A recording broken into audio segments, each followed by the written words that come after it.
Dom Casmurro, Machado de Assis, capítulo 1, do título.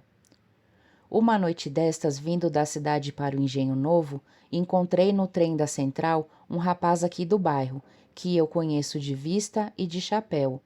Cumprimentou-me, sentou-se ao pé de mim, falou da lua e dos ministros, e acabou recitando-me versos. A viagem era curta, e os versos pode ser que não fossem inteiramente maus.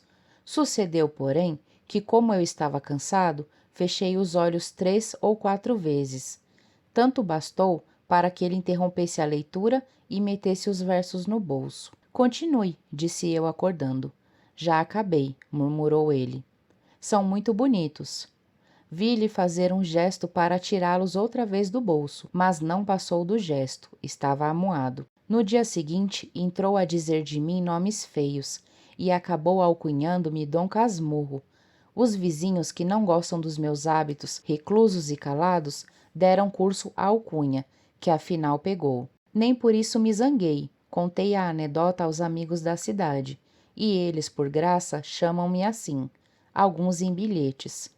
Dom Casmurro, domingo vou jantar com você. Vou para Petrópolis, Dom Casmurro. A casa é a mesma da Renânia. Vê se deixa essa caverna do Engenho Novo e vai lá passar uns 15 dias comigo. Meu caro Dom Casmurro, não cuide que o dispenso do teatro amanhã. Venha e dormirá aqui na cidade. Dou-lhe camarote, dou-lhe chá, dou-lhe cama. Só não lhe dou moça. Não consultes dicionários. Casmurro não está aqui no sentido que eles lhe dão, mas no que lhe pôs o vulgo de homem calado e metido consigo. Dom veio por ironia, para atribuir-me fumos de fidalgo, tudo por estar cochilando. Também não achei melhor título para a minha narração. Se não tiver outro, daqui até o fim do livro, vai este mesmo. O meu poeta do trem ficará sabendo que não lhe guardo rancor, e com um pequeno esforço, sendo o título seu, poderá cuidar de que a obra é sua. Há livros que apenas terão isso dos seus autores, alguns nem tanto. Capítulo 2, do livro.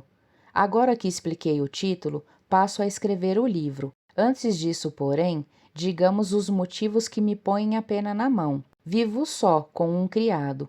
A casa em que moro é própria, fila a construir de propósito, levado de um desejo tão particular que me veste a imprimi-lo. Mas vá lá. Um dia, há bastantes anos, lembrou-me reproduzir no Engenho Novo a casa em que me criei na antiga rua de Mata-Cavalos, dando-lhe o mesmo aspecto e economia daquela outra, que desapareceu. Construtor e pintor entenderam bem as indicações que lhe fiz. É o mesmo prédio assobradado, 3 janelas de frente, varanda ao fundo, as mesmas alcovas e salas. Na principal destas, a pintura do teto e das paredes é mais ou menos igual, umas grinaldas de flores miúdas e grandes pássaros que as tomam nos bicos, de espaço a espaço. Nos 4 cantos do teto, as figuras das estações, e ao centro das paredes os medalhões de César, Augusto, Nero e Massinissa, com os nomes por baixo. Não alcanço a razão de tais personagens. Quando fomos para a casa de Mata-Cavalos, já ela estava assim decorada. Vinha do decênio anterior. Naturalmente, era gosto do tempo meter sabor clássico e figuras antigas em pinturas americanas. O mais é também análogo e parecido. Tenho chacarinha, flores, legumes, uma casuarina, um poço e lavadouro. Uso louça velha e mobília velha. Enfim, agora como outrora, há aqui o mesmo contraste da vida interior, que é pacata, com a exterior, que é ruidosa. O meu fim evidente era atar as 2 pontas da vida e restaurar na velhice a adolescência, pois, senhor, não consegui recompor o que foi nem o que fui. Em tudo, se o rosto é igual, a fisionomia é diferente. Se só me faltassem os outros, vá um homem consolar-se mais ou menos das pessoas que perde. Mas falto eu mesmo, e esta lacuna é tudo. O que aqui está é, mal comparando, semelhante à pintura que se põe na barba e nos cabelos, e que apenas conserva o hábito externo. Como se diz nas autópsias, o interno não aguenta a tinta. Uma certidão que me desse 20 anos de idade poderia enganar os estranhos, como todos os documentos falsos, mas não a mim. Os amigos que me restam são de data recente. Todos os antigos foram estudar a geologia dos Campos Santos. Quanto às amigas, algumas datam de 15 anos, outras de menos, e quase todas creem na mocidade. 2 ou 3 fariam crer nela aos outros, mas a língua que falam obriga muita vez a consultar os dicionários, e tal frequência é cansativa. Entretanto, vida diferente não quer dizer vida pior, é outra coisa. A certos respeitos, aquela vida antiga aparece-me despida de muitos encantos que lhe achei. Mas é também exato que perdeu muito espinho que a fez molesta, e de memória conserva alguma recordação doce e feiticeira. Em verdade, pouco apareço e menos falo. Distrações raras. O mais do tempo é gasto em hortar, jardinar e ler. Como bem e não durmo mal. Ora, como tudo cansa. Esta monotonia acabou por exaurir-me também. Quis variar e lembrou-me escrever um livro. Jurisprudência, filosofia e política acudiram-me, mas não me acudiram as forças necessárias. Depois pensei em fazer uma história dos subúrbios, menos seca que as memórias do padre Luís Gonçalves dos Santos. Relativas à cidade, era obra modesta, mas exigia documentos e datas como preliminares, tudo árido e longo. Foi então que os buscos pintados nas paredes entraram a falar-me, e a dizer-me que, uma vez que eles não alcançavam, reconstituir-me os tempos idos, pegasse da pena e contasse alguns. Talvez a narração me desse a ilusão, e as sombras viessem perpassar ligeiras, como ao poeta, não o do trem, mas o do Fausto. Aí vindes outra vez, inquietas sombras. Fiquei tão alegre com essa ideia que ainda agora me treme a pena na mão. Sim, Nero, Augusto, Massinícia e tu, grande César, que me incitas a fazer os meus comentários. Agradeço-vos o conselho, e vou deitar ao papel as reminiscências que me vierem vindo. Deste modo, viverei o que vivi, e acenderei a mão para algumas obras de maior tomo. Eia, comecemos a evocação por uma célere tarde de novembro, que nunca me esqueceu. Tive outras muitas, melhores e piores, mas aquela nunca se me apagou do espírito.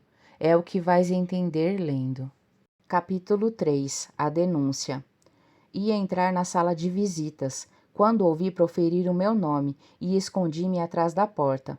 A casa era a da rua de Mata-Cavalos, o mês de novembro. O ano é que é um tanto remoto, mas eu não hei de trocar as datas à minha vida, só para agradar as pessoas que não amam histórias velhas.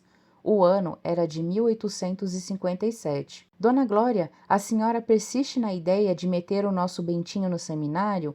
É mais que tempo, e já agora pode haver uma dificuldade. Que dificuldade? Uma grande dificuldade. Minha mãe quis saber o que era. José Dias, depois de alguns instantes de concentração, veio ver se havia alguém no corredor. Não deu por mim. Voltou e, abafando a voz, disse que a dificuldade estava na casa ao pé, agente do Pádua. Agente do Pádua? Há algum tempo estou para lhe dizer isto, mas não me atrevia. Não me parece bonito que o nosso Bentinho ande metido nos cantos, com a filha do Tartaruga. E esta é a dificuldade, porque se eles pegam de namoro, a senhora terá muito que lutar para separá-los. Não acho, metidos nos cantos, é um modo de falar, em segredinhos, sempre juntos. Bentinho quase que não sai de lá. A pequena é uma desmiolada. O pai faz que não vê. Tomara que as coisas corressem de maneira que, compreendendo o seu gesto, a senhora não crê em tais cálculos. Parece-lhe que todos têm a alma cândida. Mas, senhor José Dias, tenho visto os pequenos brincando, e nunca vi nada que faça desconfiar. Basta a idade. Bentinho mal tem 15 anos. Capitu fez 14 a semana passada. São 2 criançolas. Não se esqueça que foram criados juntos, desde aquela grande enchente há 10 anos, em que a família Pádua perdeu tanta coisa. Daí vieram as nossas relações. Pois eu hei de crer? Mano Cosme, o que você acha? Tio Cosme respondeu com um ora, que traduzido em vulgar queria dizer: são imaginações do José Dias. Os pequenos divertem-se. Eu divirto-me. Onde está o gamão? Sim, creio que o senhor está enganado. Pode ser, minha senhora. Oxalá tenham razão. mas creia que não falei senão depois de muito examinar. Em todo caso, vai sendo tempo, interrompeu minha mãe. Vou tratar de metê-lo no seminário quanto antes. Bem, uma vez que não perdeu a ideia de o fazer padre, tem-se ganho principal. Bentinho há de satisfazer os desejos de sua mãe. E depois, a Igreja brasileira tem altos destinos. Não esqueçamos que um bispo presidiu a Constituinte e que o padre Feijó governou o império. Governou como a cara dele, atalhou tio Cosme, cedendo a antigos rancores políticos. Perdão, doutor, não estou defendendo ninguém, estou citando. O que eu quero é dizer que o clero ainda tem grande papel no Brasil. Você o que quer é um capote. Ande, vá buscar o gamão. Quanto ao pequeno, se tem de ser padre, realmente é melhor que não comece a dizer a missa atrás das portas. Mas olhe cá, mana Glória, há mesmo necessidade de fazê-lo padre? É promessa, há de cumprir-se.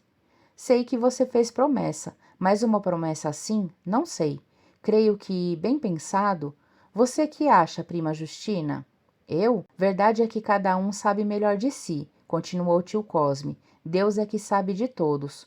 Contudo, uma promessa de tantos anos. Mas que é isso, mana Glória? Está chorando? Ora, está.